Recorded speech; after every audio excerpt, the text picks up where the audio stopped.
guys? Today we're finally back with our Battle Royale series. It's been so long since, well, the reason why I didn't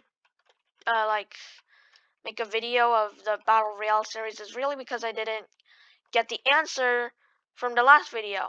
What should I make? The storm or the item effects? And yeah, I finally got the answer, and that was the storm. So today we're going to make the storm. Pretty cool. Let's get right into it because it's not so hard. Let's paint a new sprite. We can name that Storm. And then for your costume, I've actually got one prepared already, like me. So yeah. But before we do, like usual, we need a setup dot because yeah, it's gonna be scrolling with us, which means it's gonna be big. And to use the size hack, we need a thing like that. And finally, now is the time that I'm gonna go get that costume. Here is the costume, but it's weirdly centered, right? Okay, so yeah, let me just center it first. And so here is the storm costume. Basically, what you've got to do is make a half rectangle exactly right there, right? Okay, now you are going to select this tool, select this, make a dot in the middle, pull it a little back so it looks something like that. And then now you are going to center it again so that this dot is at the exact center of the costume. And then you get the both edge and then drag it way out somewhere over here. Like I did. See, you can't even see the end by now. Okay, that's how the storm's gonna look. And let's go to the code so we could start coding. So when green flag is clicked, we need a verbal. So storm center X for this sprite only. And then storm center Y for this sprite only. And then the storm radius for this sprite only. Let's click OK. Like so. So let's set the storm center and X and Y. I want it to be around the player, so -200 and 200 would be nice. So let's duplicate that, put it right here. Duplicate that, throw that out, and get the storm radius, and we'll set it to something like 700 at the start.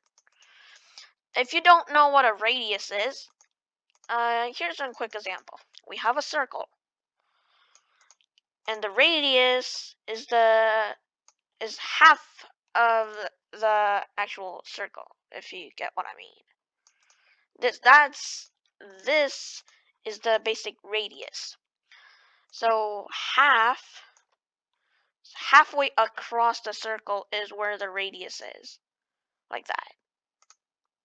Well, this is not a radius. This is the radius.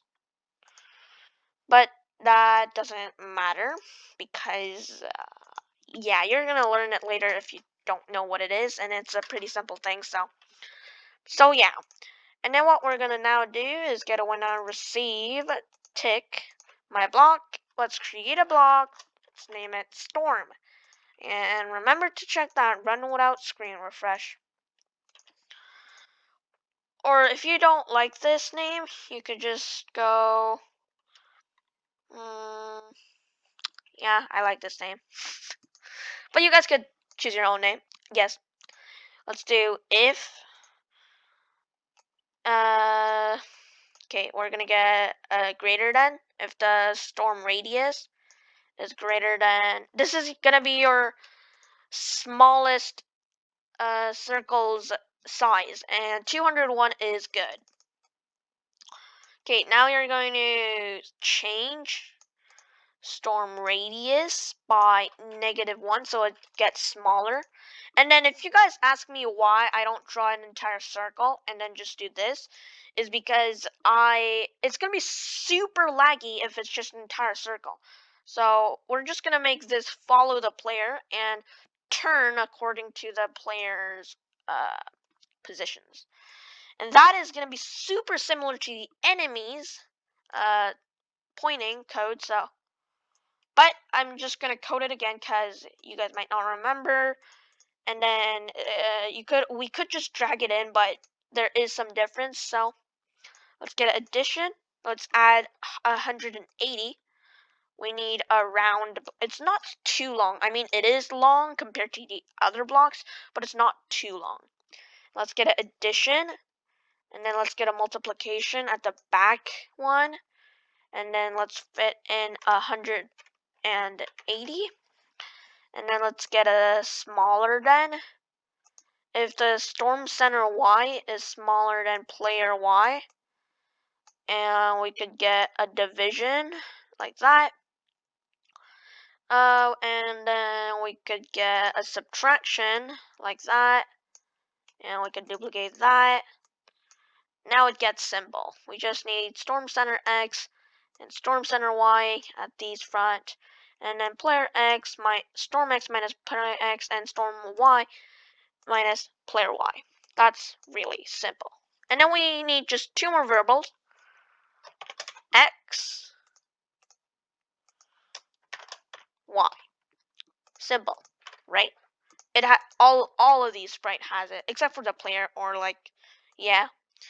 And then now we're going to set our X, and then set our Y to the rounded value of, and this is also used for the projectile. Basically, it's almost the same thing.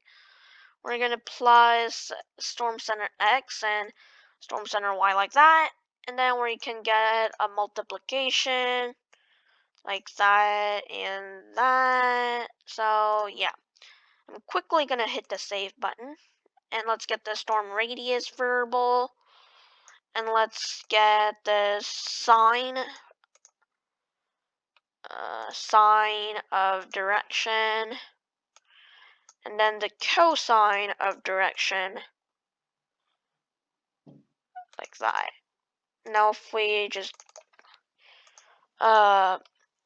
move on to the next one, and then go to 0, 0, and then set its size to 100%, switch the costume to the setup dot, and then set our size to, we can get that multiplication, 0.7, or it could be less or a little bit greater. Don't recommend like just changing that value wildly.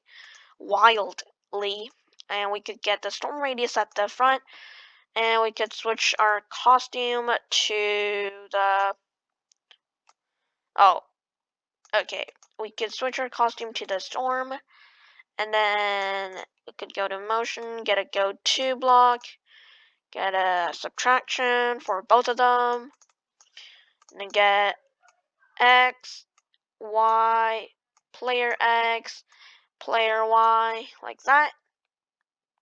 Or you know what? Yeah, I sort of messed up. It has to be scroll X and scroll Y, not player Y and player X and player Y, I mean. Yeah. Let's get a show, because we never wanted to hide. It's just going to be off screen. It's going to show forever. Let's go to front layer, and then we could set our ghost effect to somewhat value of your choice. I'm going to do 50. 50 is good enough. And then now it should be working.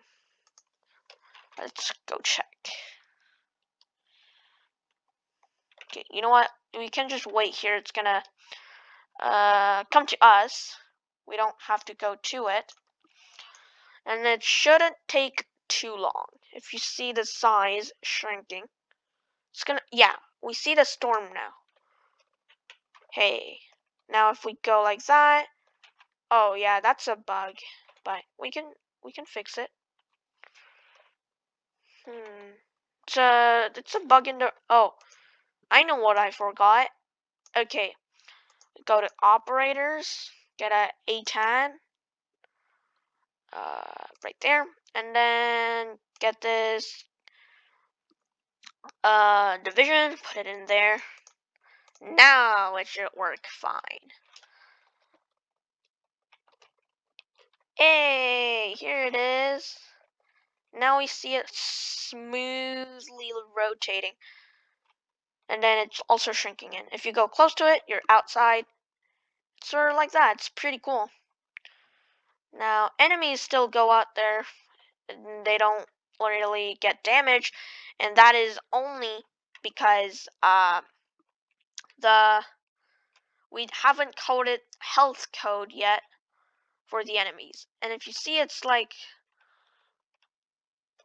sort of like that right now. It's because it's already retracted a lot.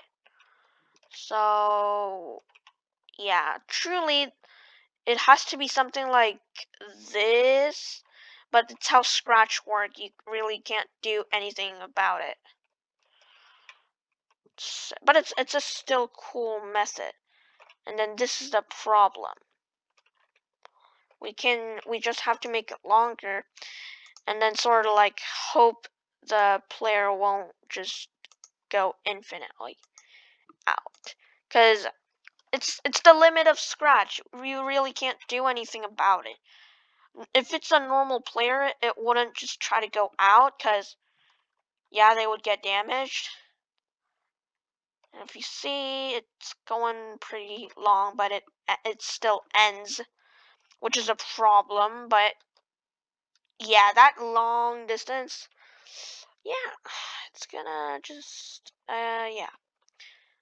And then probably if you make the damage strong when you're touching the storm, the players aren't gonna try to go out because they don't want to get damaged.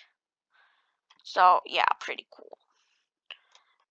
This method is one of the best methods you should use to make the storm, because yeah. And yeah, that was Coding Stickman. It was a short video because storm is not that hard to make. If you think about it, it's not that hard to make. So anyways, that was me, and peace.